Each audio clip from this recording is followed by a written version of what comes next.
KKR ফ্যানদের জন্য বিশাল বড় একটা আপডেট চলে এসেছে। এই বছর কলকাতা নাইট রাইডার্স জার্সিতে ভাই বিশাল বড় আপডেট পরিবর্তন করতেছে।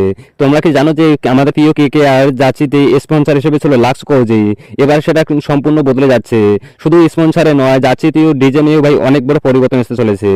এবার কেকেআর জার্সিতে যে পরিবর্তনগুলো দেখা যাবে যে তার মধ্যে প্রধান হবে ভিপিএন স্টার। ভাই এতদিন ছিল দুটো স্টার ছিল জার্সিতে, এখন তিনটা স্টার তো অবশ্যই হয়ে যাবে, যা বাধ্যতামূলক বলতে পারেন বা যা হয়ে গেছে।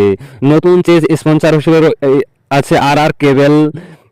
হ্যাঁ, কেকেআর লাক্স কোজি থেকে এখন আর কেবলের স্পন্সরের নাম দেখা যাবে। নতুন জার্সি দেখতে কেমন হয়েছে, নতুন লুকে কেমন দেখা যাচ্ছে, যে আগের মতোই দেখা যাচ্ছে এরকমই দেখা যাচ্ছে, ঠিক আছে। কিছু সোনালী কালারের একটা বর্ডার থাকতে চলেছে। এক কথায় কেকেআর এর যে রয়্যাল লুক সেটা কিন্তু বজায় থাকতে চলেছে। প্রতি বছর কেকেআর টাইটান্সের স্পন্সর হিসেবে পরিবর্তন দেখা যাবে। ড্রিম 11 বলতে পারেন, উনজো 511, লাক্স কোজি, এইরকমই কিন্তু অনেক রকম স্পন্সর এসেছে। তবে আশা করা যাচ্ছে যে এবারও হয়তো স্পন্সর ড্রিম 11 থাকবে, কিন্তু শুধু জার্সিতে নেই, পুরো টিমের স্পন্সরে বড় বড় পরিবর্তন আসতে পারে। কেকেআর এখনো ফাইনালে যে জার্সিটা এসেছে সেটা কিন্তু আমরা যদি দেখতে চাই তো ভিডিওটাতে একটা লাইক করিয়ে একটা চ্যানেলটা সাবস্ক্রাইব করে দাও পরবর্তী আপডেট দেওয়ার জন্য।